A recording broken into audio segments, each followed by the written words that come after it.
नमस्कार दोस्तों, जैसा कि आप जानते हैं दोस्तों, आपके लिए हर रोज की तरह कहानियां लेकर प्रस्तुत हूं। आज कहानी भक्ति रस से संबंधित है। आज का कहानी का शीर्षक है वर्ष 2023 का अंतिम मोक्षदा एकादशी व्रत कब है। दोस्तों, आप तो जानते हैं एकादशी व्रत सारे व्रतों में महान है।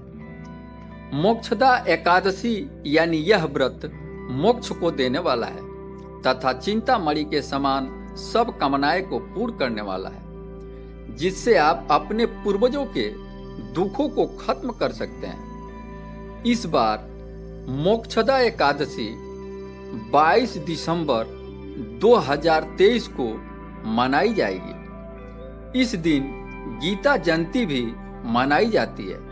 दोस्तों, आइए जानते हैं मोक्षदा एकादशी व्रत की महिमा। गोकुल नाम के नगर में वैखानस नामक राजा राज्य करता था। उसके राज्य में चारों वेदों के ज्ञाता ब्राह्मण रहते थे। एक बार रात्रि में राजा ने एक स्वप्न देखा कि उसके पिता नरक में हैं। उन्हें बड़ा दुख हुआ।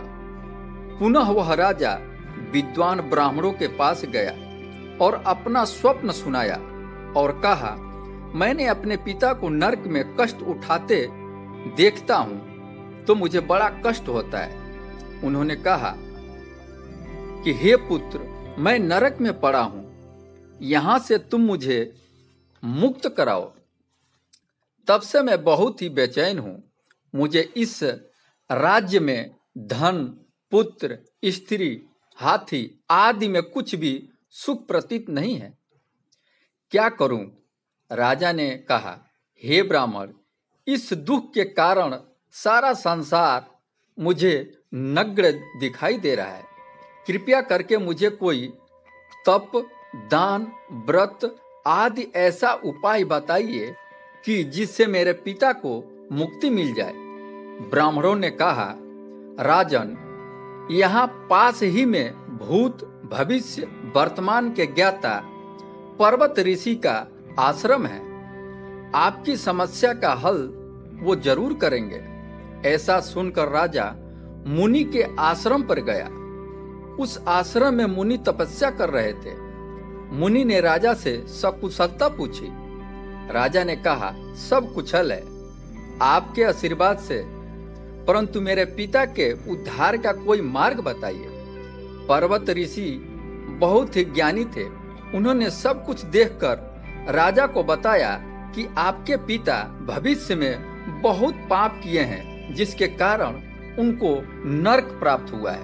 राजा ने कहा, इसका कोई उपाय तो होगा।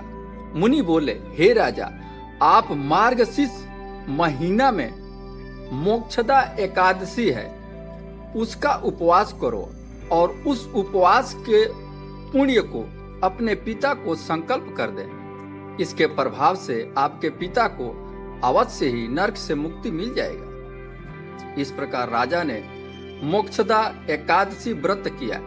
इसके उपवास के पुण्य अपने पिता को अर्पण किया। इसके पुण्य के प्रभाव से उसके पिता को मुक्ति मिल गई और वह स्वर्गलोक में चला गया। इस प्रकार राजा ने अपने पिता के मुक्ति का उपाय निकाला